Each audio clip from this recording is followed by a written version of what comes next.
दोस्तों नमस्कार, बहुत बहुत स्वागत है आप सभी का। आज की बड़ी खबरें, मुख्य समाचार आपके लिए लेकर आए हैं।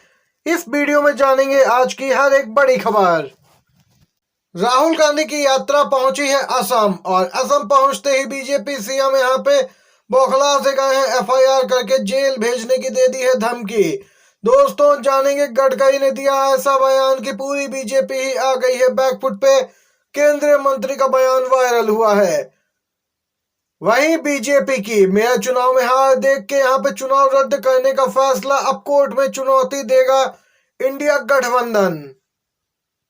वहीं दोस्तों इसी प्रकार की हर एक बड़ी खबर को आगे आप तक पहुंचाएंगे। और आप भी मानते हैं कि राहुल गांधी की भारत जोड़ो यात्रा 24 के आम चुनाव में एक अहम रोल निभाएगी और इंडिया गठबंधन जीतेगा, तो एक लाइक वीडियो को जरूर कीजिएगा। कमेंट बॉक्स में जरूर लिखिएगा hashtag be support Rahul, hashtag Bharat Jodo Nyay यात्रा।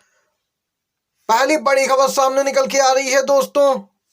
बड़ी खबर, ब्रेकिंग न्यूज निकल के आ रही है दोस्तों। इस समय की जो मुख्य समाचार में शामिल है, भारत जोड़ो न्याय यात्रा की असम में एंट्री धमाकेदार। राहुल बोले, असम में चल रही है हिंदुस्तान की सबसे भ्रष्ट सरकार।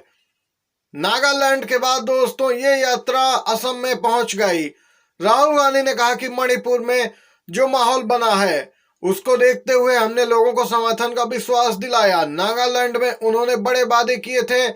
और वहीं दोस्तों आपको बताते चलें, राहुल गांधी ने बीजेपी की असम सरकार पर जबरदस्त हमला बोला है। वहीं यह यात्रा 7 दिन तक असम में रहने वाली है। असम की बीजेपी सरकार यह कोशिश कर रही कि भारत जोड़ो न्याय यात्रा सफल ना होने पाए, जिसके लिए कई बाधाएं यहां पे खड़ी कर दी गई हैं। जयराम रमेश ने कहा कि हमें पूरा विश्वास है असम के युवा, महिलाएं और सभी वर्ग के लोग भारत जोड़ो न्याय यात्रा का संदेश सुनेंगे और साथ देंगे।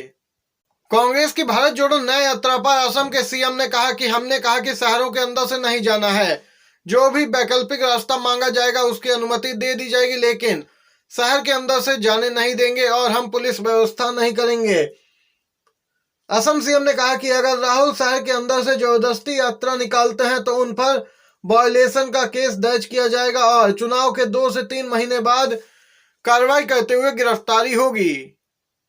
ये दोस्तों भारत जोड़ो न्याय यात्रा को लेकर अपडेट थी। इसी के साथ एक और बड़ी खबर जो निकल के आ रही है, उसके अनुसार आपको बताते चलें, केंद्रीय मंत्री नितिन गडकरी का बयान सामने निकल के आया है, जो कि सोशल मीडिया पे काफी वायरल हो रहा है। जी हाँ दोस्तों, प्रधानमंत्री जी अपने भाषणों में कहते हैं कि वो 80 करोड़ लोगों को मुफ्त राशन दे रहे हैं, और इधर उनके मंत्री करोड़ों लोगों को फोकट क्लास कहकर अपमानित कर रहे हैं। कांग्रेस नेता पवन खेड़ा ने किया ट्वीट। केंद्रीय मंत्री ने यहां पे कहा कि मैं फोकट क्लास का समर्थक नहीं हूं। स्पष्ट है, नितिन गडकरी ने यह बयान दिया, जिसके बाद हंगामे के आसार तो थे ही और कांग्रेस पार्टी बीजेपी को घेरने में लग गई। लोग कह रहे हैं फोकट क्लास, ये वही फोकट क्लास है जिसकी वजह से आप चुनाव जीत पा रहे हैं। यह शब्द आप जैसे मंत्री के मुंह से शोभा नहीं देते। 80 करोड़ लोगों को मुफ्त में राशन दिया जा रहा है और आप उनका अपमान कर रहे हैं। सोशल मीडिया यूजर्स की नितिन गडकरी के बयान पे ये प्रतिक्रिया निकल के आई है। दोस्तों आप लोगों की क्या कुछ राय है इस खबर पे जरूर बताइए अपनी भी राय। अगली अपडेट की ओर बढ़ते हैं।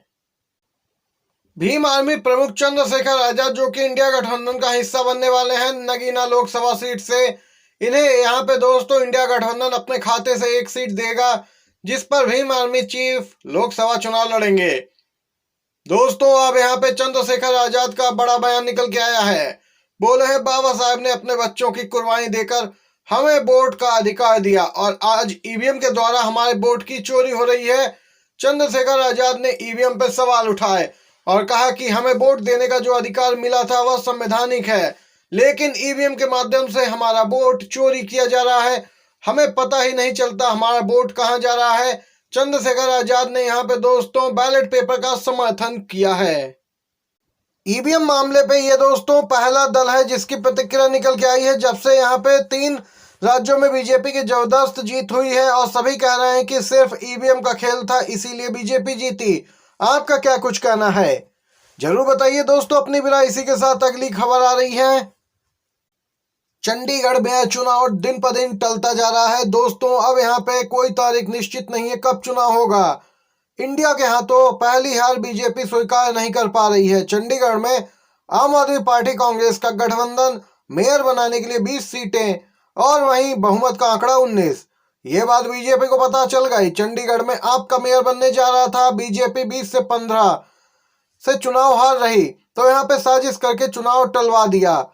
कहा जा रहा है कि यहाँ पे अधिकारी की तबीयत खराब हो गई और दोस्तों मुख्य चुनाव आयुक्त की तबीयत खराब हुई तो देश का चुनाव रोक देंगे क्या? ये यहाँ पे आम आदमी पार्टी ने सवाल उठाए हैं।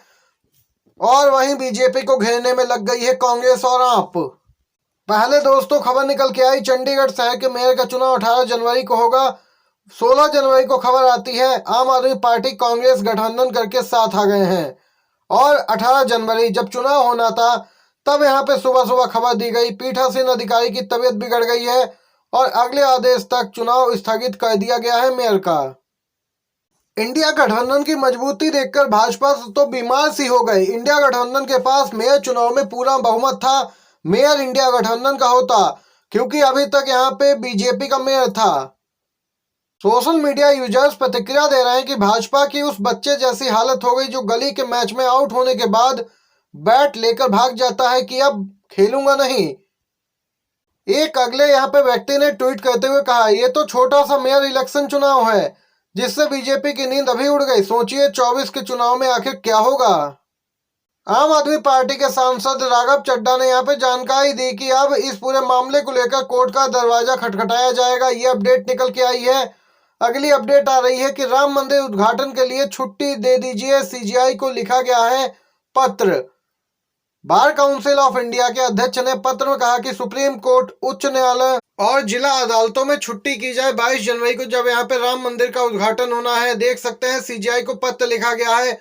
जो भी अपडेट होगी आपको उपलब्ध कराएंगे। वहीं दोस्तों संविधान बचाओ देश बचाओ समाजवादी यात्रा का शुभारंभ किया गया है। एक तरफ राहुल गांधी भारत जोड़ो न्याय यात्रा पर निकले हैं तो यूपी में समाजवादी पार्टी ने अपनी यात्रा शुरू कर दी है जिसे नाम दिया गया है संविधान बचाओ देश बचाओ यात्रा। यहाँ पे इसका शुभारंभ कर दिया है पूर्व सीएम अखिलेश यादव ने।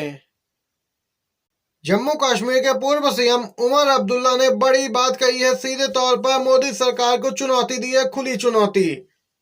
उमर अब्दुल्ला बोले हैं, हिम्मत है तो लोकसभा और जम्मू कश्मीर विधानसभा चुनाव एक साथ कराकर दिखाएं। नेशनल कॉन्फ्रेंस के उपाध्यक्ष उमर अब्दुल्ला ने भाजपा को सीधी चुनौती दी है। दोस्तों चौथी बार भी ईडी के सामने पेश नहीं हुए दिल्ली के मुख्यमंत्री केजरीवाल। जी हां दोस्तों, गोवा दौरे पर रवाना। यहाँ पे दिल्ली शराब नीति घोटाले मामले में ईडी दिल्ली के मुख्यमंत्री पर शिकंजा कसना चाहती है और उनकी गिरफ्तारी की संभावना है। आम आदमी पार्टी पहले ही संदेह जता चुकी है कि पूछताछ बहाना है, असली तो यहाँ पे गिरफ्तारी करना है जिससे कि मुख्यमंत्री केजरीवाल को चुनाव प्रचार करने से रोका जा सके। बता दें कि अरविंद केजरीवाल को 11 जनवरी को ही गोवा का दौरा करना था। दिल्ली में गणतंत्र दिवस की तैयारी की जा रही है, इसे लेकर बैठकों के चलते उन्होंने अपना गोवा दौरा रद्द कर दिया था और अब वह गोवा दौरे पर निकल चुके हैं। ये अपडेट निकल के आई। आज की बड़ी खबरें थी, मुख्य समाचार। वीडियो पसंद आया हो दोस्तों तो एक लाइक जरूर कीजिएगा। आप सभी का वीडियो देखने के लिए बहुत बहुत धन्यवाद। जय हिंद, जय भारत।